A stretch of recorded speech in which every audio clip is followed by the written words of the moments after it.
сәлеметсіздер ме? Әңгіме жинағы каналына қош келдіңіздер. Каналымызға жазылып, қолдау білдіре отырыңыздар. Отбасында шұбырған 5 қызының бірі Гүлжан. Анасына өкпеледі. 5 қыздан соң өмірге ұл келді. Әкесі өте момын жан. Әйтеуір, бала шағасын асырау үшін күні бойы балық аулаумен өмірі өтіп жатыр. Анасы болса сондай адуын мінезді. 5 қыздың жандарын шығарып тұрып, жастайынан үй тірлігіне салды. Өмірге ұл келсе де, 5 қызды қарғап-сілеп отыратын анасы қыздарына: сендерді бекер тудым. Құдай сендерді бергенше, бермегені жақсы еді. Маңдайымның соры болдыңдар. Мектеп бітіреді екенсіңдер. Тоқу дегенді айтушы болмаңдар.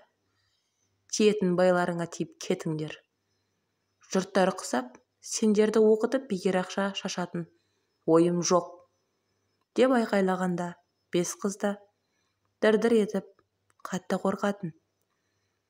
Бұл өмірдегі жан дегенде жалғыз анасынан жылулық күтетін қыздар өз анасынан бір мейірім көрмей өсіп келеді. Басқа сыныптастарының аналарына қызғанышпен қарайтын Гүлжан анасының құшағында мейірлене бір ескегісі келетін. Бірақ ол арманға еш уақытта жетпеді. Анасы неге соншалықты қыздарын жек көретіні. Таңнан кешке дейін анасының бірде-бір жақсы сөз айтқан естімей өскен қыздарда ауыздарынан бірыңғай дөрекі сөздер ғана шығатын. Көршілер де бұл отбасын ұнатпайтын еді. Гүлжанның анасының қарғыс пен былапыт сөздері ауылдың ана бұрышынан естіліп жататын. Онымен қоймай, біреуді өсектегенде алдына жан салмайтын өсекші әйел. Анасының жаман сөздерін үйренбеуге тырысқанымен өсе келе, сынықтан бөтеннің бәрі жығады демекші, қыздарының даусынан тайға таңба басқандай, дәл сол анасының былапыт сөздері түспейтін болған. Уақыттың еншісімен жылдар өтіп, Гүлжанның әпкелері мектеп бітірген бойда тұрмыс құрып жатты. Ондай кезде анасы: құдағи болған қандай жақсы еді. Аузымыз майланып қалды.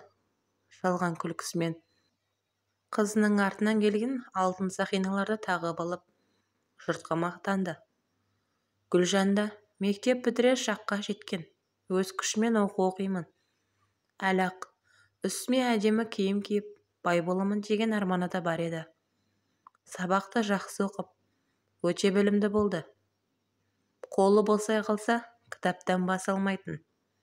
Мұны көрген анасы: әй оқымысты, кітап сенің не теңің?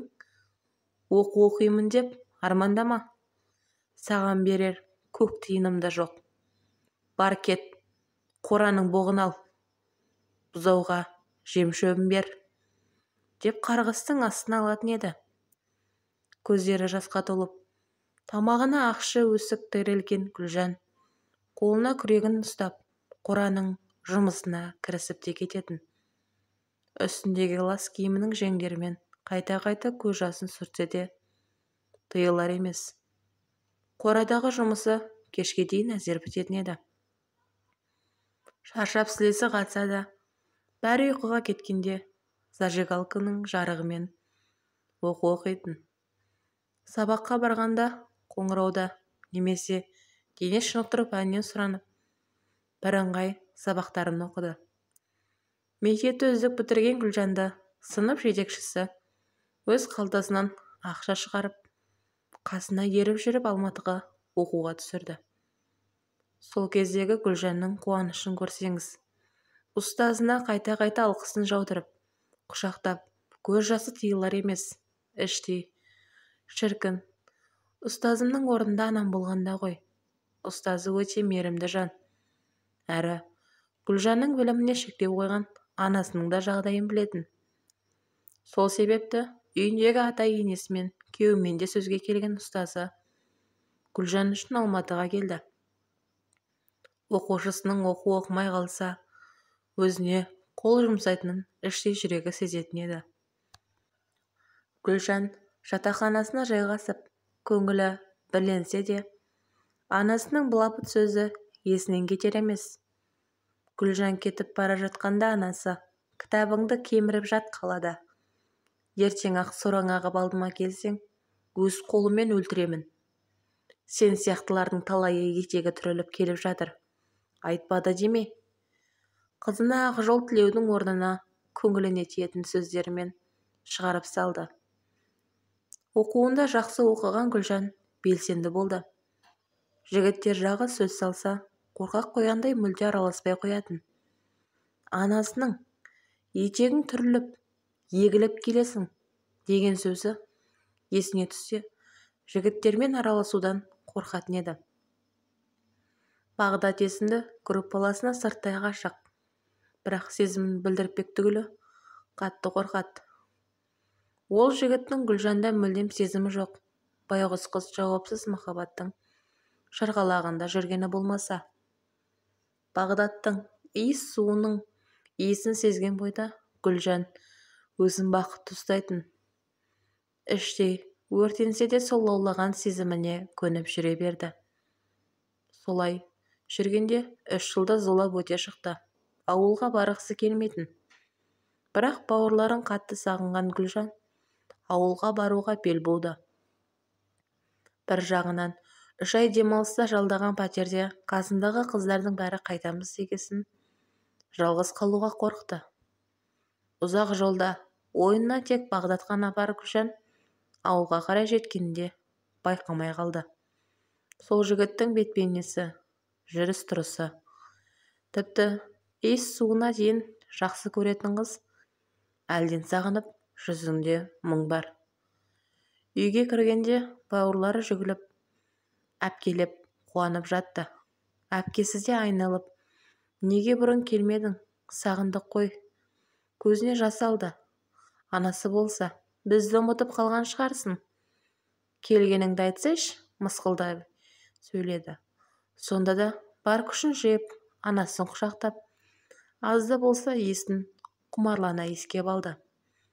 Осы уақытқа дейін жинаған ақшасына анасына әдемі алтын сақина, қалғандарына киім сияқты базарлықтарын сыйлады.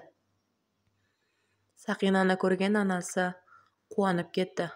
Алғаш рет «Менің қызым, маған не ұнайтынын біледі өзі», деп қуана сөйлегені Гүлжанның құлағына майдай жақты. Енді өзін бақытты санаған Гүлжан арада бір апта өтпей жатып, алып қашудың құрбаны болып, өмірі астан-кестен шықты. Гүлжанды алып қашуға өз әпкесі көмектесті. Енесі қоярда қоймай келіне ана сіңліңді туыс қайныңа ыңғайла деп қоймағасын амалсыз келісті. Туыс қайнысы ерден қарапайым жігіт. Жұмысы техниканы ашып шашу. Ауылдағы кісілерге сыйлы. Бүкіл адамның көлігін жөндеп алғысын алатын. Ерден Гүлжаннан 8-9 жас үлкендігі бар. Қыздың көз жасына қарамастан күшпен келін қылып түсірді. Әпкесі де жанынан шықпай, «Қашанғы оқу деп жүресің, Ерден жақсы жан, әлі-ақ бақытты боласың» деп жұбатуда. 1 бөлімнің соңы.